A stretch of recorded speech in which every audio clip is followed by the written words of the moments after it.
Donc la fin de la saison approche effectivement à grands pas. Le dernier spectacle, c'est vendredi 17 juin, Franito, un spectacle reporté d'il y a 2 ans, avec Patrice Thibault qui est mime, en duo avec Fran Espinosa qui est un danseur de flamenco.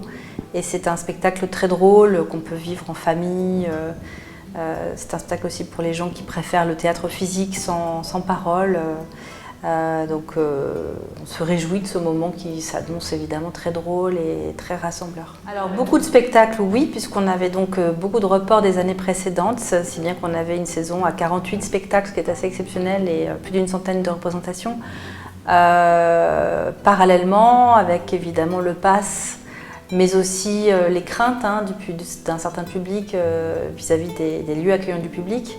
On a eu une perte de public évidemment très importante. Donc c'est vrai que c'est une saison un peu paradoxale pour nous, à la fois exceptionnellement riche artistiquement, avec vraiment des très très beaux spectacles, et un public bien souvent divisé par 2, en tout cas dans la période du pass, c'est ce qui s'est passé. Et là on retrouve une fréquentation en augmentation, mais ça reste en deçà des chiffres habituels. Après, c'est vraiment une situation qu'on retrouve au plan national, donc on n'est pas isolé, mais c'est vrai qu'il va falloir du temps pour que le public revienne complètement, pour que les gens aient confiance, viennent sans crainte au théâtre, au cinéma.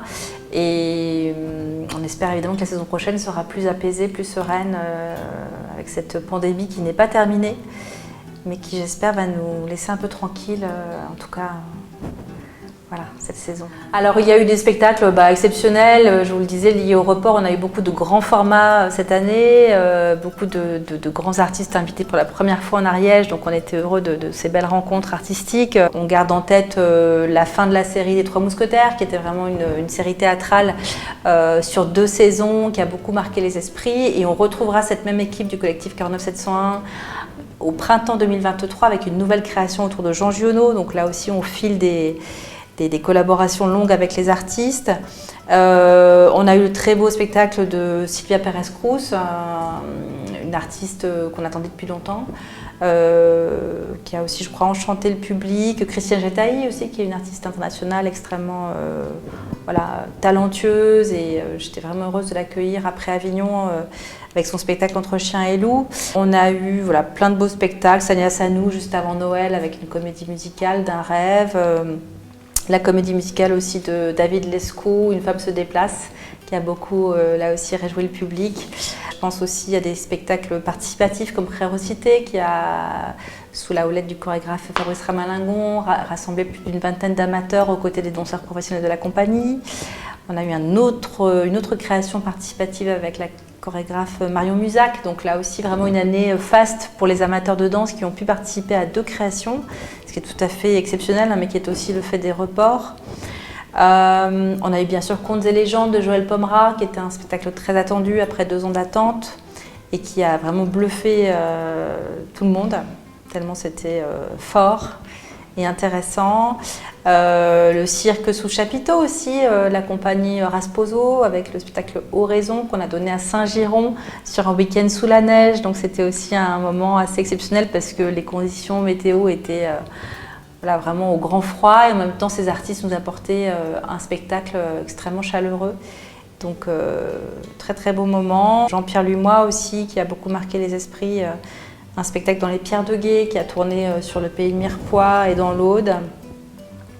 Enfin, moi, je suis ravie de cette saison au plan artistique. Je dois dire que je suis très très heureuse de ce que les artistes ont apporté, et de l'accueil public aussi, qui montre bien que le tournant qu'on a pris avec le projet que j'ai apporté il y a 3 ans à l'Estive est un tournant qui se fait avec le public. Enfin, vraiment, je pense que les gens sont ravis des nouvelles orientations, qui ne sont pas en rupture avec les précédentes, mais qui amènent beaucoup de nouveaux artistes. Donc vraiment un renouveau dans la programmation, des spectacles aussi plus intergénérationnels, donc qui incluent aussi beaucoup le jeune public, et puis des esthétiques extrêmement variées qui croisent les disciplines, donc qui font aussi un petit peu exploser les cadres habituels. Et puis on a quand même fini l'année avec une très belle pièce de théâtre de Arnaud Monnier, donc sur un texte de Laurent Mauvignier, qui s'appelle Tout mon amour, avec 2 immenses acteurs, Philippe Torreton, Anne Brochet, et 2 très jeunes qui sont extrêmement prometteurs aussi. Donc je crois qu'on avait une année vraiment complète, où tous les arts étaient présents, se croisaient beaucoup dans la programmation. Une saison pléthorique, je l'ai dit, qui forcément n'a pas pu rassembler autant de monde qu'on aurait voulu tout le temps, mais on est content. Et puis je crois que ça ancre bien les nouvelles orientations du projet artistique et culturel de l'Estive et que maintenant les gens, j'espère en tout cas, quand ils vont venir découvrir la prochaine saison, sauront davantage quel est le projet qu'on leur propose et comment ils peuvent eux s'inscrire là-dedans, comment aussi ils peuvent composer leur programme de l'année. Puisque dès 4 spectacles, en fait, ils peuvent faire un programme d'abonnés et avoir le tarif après, le meilleur tarif toute l'année. Donc il y a plusieurs entrées, on va dire, pour aller à l'Estive. Et c'est vrai que l'abonnement, c'est tout simple parce qu'il s'agit de prendre 4 spectacles sur la quarantaine, la grosse quarantaine qui est proposée chaque année. Et puis je crois que les familles aussi reviennent en force à l'Estive. Ça, c'est précieux pour nous, que les enfants emmènent leurs parents voir des spectacles qui sont vraiment des écritures pour la jeunesse et qui créent évidemment du débat dans les familles, qui génèrent aussi des moments assez inédits quoi, de partage entre les générations. Donc ça pour moi c'était important. Et voilà, maintenant je crois que les sillons sont tracés, maintenant il va falloir les suivre, approfondir, tout en écoutant aussi les retours du public. Hein. C'est vrai que le public voudrait toujours plus de musique, plus de théâtre, plus de danse. Bon. Alors, on a un budget qui couvre à peu près une quarantaine de spectacles par an. Hein. On peut difficilement faire plus, c'est déjà beaucoup pour une scène comme l'Estive. Surtout qu'on a un tiers des spectacles qui sont en itinérance, hein, vous le savez, donc dans des lieux qui ne sont pas des théâtres. Donc il faut aussi adapter, préparer techniquement tout ça, donc réfléchir, travailler tout cela en partenariat avec les communes, avec les acteurs culturels partenaires. Donc c'est tout un énorme travail. Mais la saison commence dès le 13 septembre. Avec le vernissage de l'exposition de Édouard Perrault, qui est à la fois un photographe et un grand musicien de jazz que déjà les Ariégeois pourront découvrir le 30 juillet dans Jazz à Foix, aux côtés de Thomas de Pourquerie. Et donc Édouard Perrault est à la fois un batteur, percussionniste et compositeur. Nous l'invitons avec son trio Hortan. Et ça va être un très très beau concert, donc en ouverture de la saison. Parallèlement au vernissage de son exposition. L'année prochaine, j'ai quand même pris l'option de rajouter des concerts. Parce que voilà, il y a vraiment une demande forte de musique. C'est vrai que c'est des moments aussi très rassembleurs, les concerts, et que le jeu des partenariats a fait aussi que voilà, c'était une saison qui s'y prêtait particulièrement. Donc on aura la joie là aussi d'accueillir des artistes qui viennent pour la première fois en Ariège, comme Nino de Elche et Raoul Refrey, qui sont 2 grands noms du flamenco contemporain et qui vont faire un concert piano, guitare, voix qui s'appelle Ecstasis, donc vraiment sur le côté spirituel et profondément ancré dans le flamenco. Donc un concert très original qui vient du flamenco mais qui nous emmène complètement ailleurs. Dans les concerts exceptionnels, il y aura aussi Daka Braka, qui est le groupe emblématique de l'Ukraine libre, puisque c'est un groupe qui se produit d'autant plus depuis le début de la guerre pour vraiment porter les valeurs et la culture ukrainienne partout, avec des musiques extrêmement jouées, très très belles, donc néo-traditionnelles, puisqu'ils croisent aussi des instruments et des compositions traditionnelles avec de la création. Il y aura Saodage, qui est un groupe réunionnais, qu'on attend aussi en Ariège depuis très longtemps. On est ravis de les accueillir. Et là, ce sera à Saint-Girons, en partenariat avec la ville de Saint-Girons et la communauté de communes du Couserans. On aura le collectif Ori, qui est un collectif de musiciens ariégeois qui s'est rassemblé pour poursuivre une aventure qu'on avait initiée en 2020 autour d'un concert qui s'appelait On vous invite et qui était vraiment un plateau inédit de musiciens ariégeois qui ont croisé leurs univers pour ensemble créer une œuvre collective. Et donc, ils poursuivent l'aventure là en vraiment se constituant en collectif. Donc le collectif Ori, ce sera juste avant Noël. Aventure avec le Jeunesse Musicale de France, un concert de Manu Gallure, qui est un troubadour des temps modernes, avec son piano, ses chansons, et son sens de la poésie, de l'humour, qui plaît beaucoup aux enfants, mais pas qu'aux enfants petits et grands. Et donc ce sera un projet avec le Relais de Poche, qui sera précédé d'actions culturelles bien sûr, et puis de concerts à l'Estive. Bien sûr l'Opéra Carmen, reporté de 2020, donc là aussi un grand moment de musique, un concert de classique aussi qui sera associé, qui sera délocalisé à Tourtouze en partenariat avec Rempart.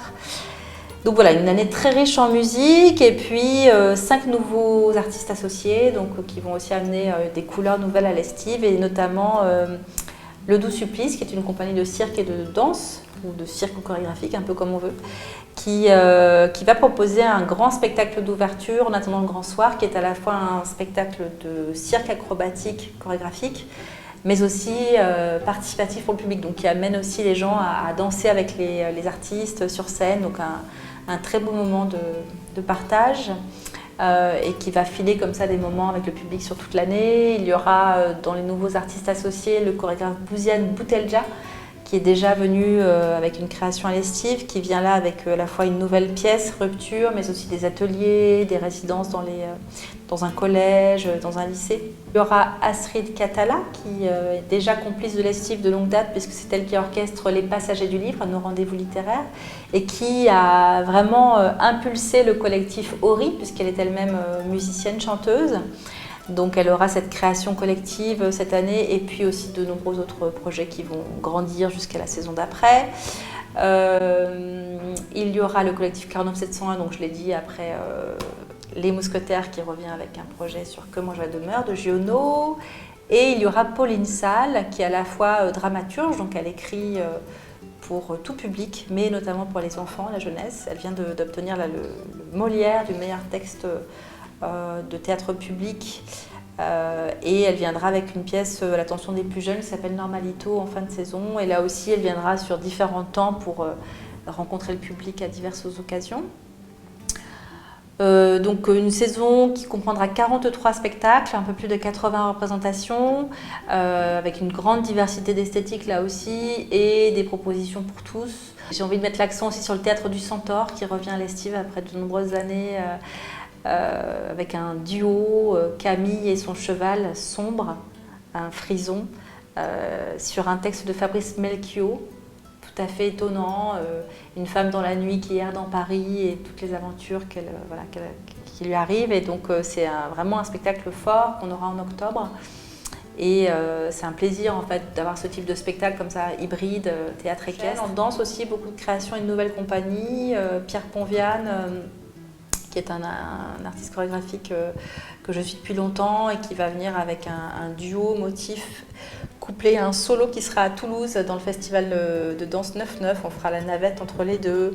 Il y aura le collectif Bilaka, qui est un collectif de danseurs et musiciens basques et qui vient là avec une création inspirée de Guernica, donc une pièce en hommage un peu à cet événement terrible de notre histoire contemporaine. C'est vrai que la tradition, pour moi, c'est important d'aller revisiter les traditions pour pouvoir en puiser aussi la sève des nouvelles créations, parce qu'on ne vient pas de nulle part. Et aujourd'hui, les jeunes, je crois, sont de plus en plus conscients qu'il faut qu'ils s'appuient sur leurs racines, sur leur héritage pour construire un monde nouveau, pour se projeter vers demain. Et j'apprécie particulièrement la démarche d'un collectif comme Bilaka, qui appuie vraiment des créations sur la tradition des danses et musiques basques pour faire des pièces totalement actuelles, qui résonnent fort aujourd'hui.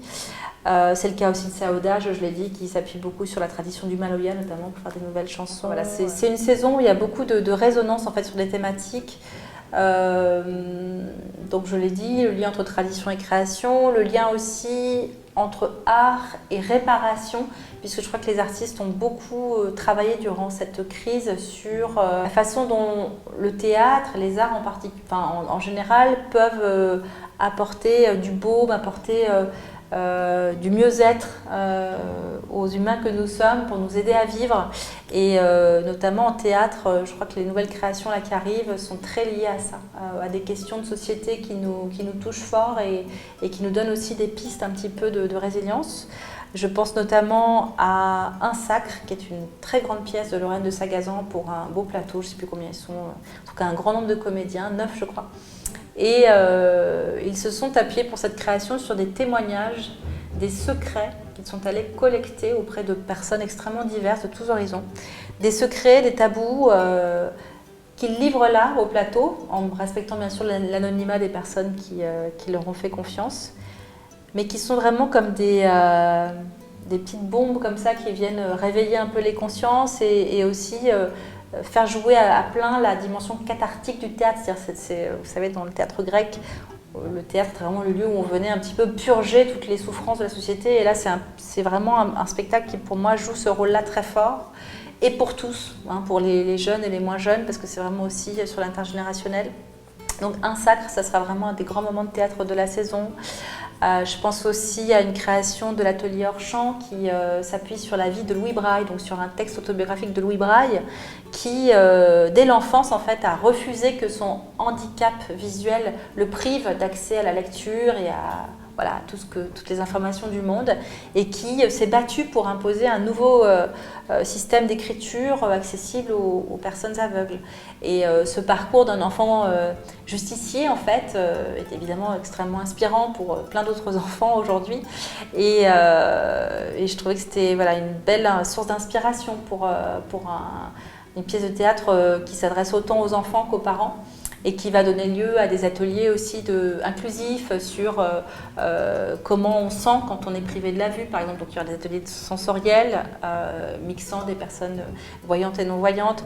Donc je trouve que la saison prochaine va travailler aussi beaucoup ces questions-là, de réparer, de remettre du lien entre les personnes et de réconcilier finalement, de nous réconcilier, de réconcilier aussi les vivants et les morts, parce que c'est vrai qu'on a tous eu beaucoup de disparitions durant ces 3 ans de crise autour de nous, et que le théâtre aussi est un endroit de lien, de respect de la mémoire et de travail du deuil d'une façon évidemment tout à fait différente de celle qu'on peut vivre par ailleurs dans le quotidien. Donc c'est comment la poésie, la beauté, la réflexion, ce moment de communion qu'on peut vivre au théâtre sont autant de ressources en fait pour notre vie à chacun. Donc voilà, je pense que ça va être une saison assez réparatrice. En tout cas, moi je la vois comme ça maintenant que je regarde, je prends du recul et je regarde ce qui est programmé. Je me dis ah oui, c'est vraiment un des fils conducteurs, c'est ça. Et puis, je vous le disais, toujours cette attention portée à tous les publics un peu partout en Ariège, aussi les artistes d'Occitanie. Il y en aura particulièrement dans la saison prochaine, parce que c'était important pour moi aussi de leur apporter un soutien fort, alors qu'ils ont beaucoup souffert, comme tout le monde, de la crise ces 3 dernières années, donc une forte proportion d'artistes de la région et d'Ariège. Et puis voilà, une grande diversité, pas complètement la parité, mais je tends à ça. En tout cas, c'est vraiment un de mes souhaits d'y arriver dans la programmation. Et puis une itinérance aussi dans des nouvelles villes, d'aller vraiment plus près des publics. Ça, on aimerait encore plus le développer, mais il y a encore nos moyens de nous permettre certaines choses et pas d'autres. Mais on y travaille, parce que pour moi, c'est important que l'Estive aussi soit présente auprès des Ariégeois un peu partout. Et puis à côté de la programmation spectacle, bien sûr, le cinéma qui continue à se développer sur maintenant un circuit de 10 villages autour de Foix, enfin dans toute l'Ariège. Les conférences thématiques aussi qui vont un petit peu se développer l'année prochaine sur des questions de société qui nous concernent tous. Les conférences aussi, ciné-conférences. On essaye vraiment de donner des rendez-vous réguliers au public sur voilà, des croisements entre art et sciences, cinéma et questions de société. Et les Passagers du livre, bien sûr, qui entamera sa 4e saison, avec là aussi des invités un peu de tous horizons, du roman, de la poésie, du théâtre, de la BD. Voilà, moi j'invite tout le monde à venir à la présentation de la saison le 23 juin à 18h à l'Estive. La soirée débutera avec une performance surprise de la compagnie Le Doux Supplice. Donc on se donne rendez-vous sur le parvis de l'Estive à 18h. Et puis je présenterai la saison en détail, et ensuite on aura bien sûr un verre à partager tous ensemble. Et pour ceux qui voudraient regarder la saison sous l'angle du jeune public, que ce soit en famille ou même seul, mais pour ses enfants, eh bien on a un rendez-vous le mercredi 22 juin à 16h pour les enfants et les adultes, donc rassemblés. Et de là, on pourra accéder à une ouverture de la résidence de la compagnie Lamento, compagnie de danse qui sera au plateau et qui nous offrira la primeur comme ça de quelques extraits d'une création en cours. Et pour les professionnels de l'éducation nationale, de la jeunesse, les animateurs, tous ceux qui travaillent en lien avec l'enfance et la jeunesse sont conviés le mercredi 22 juin à 12h30 à l'Estive pour une présentation de la saison qui les concerne plus particulièrement. 3 présentations de saison, et puis il y en aura peut-être des plus particulières à la rentrée pour relancer un peu l'information. Mais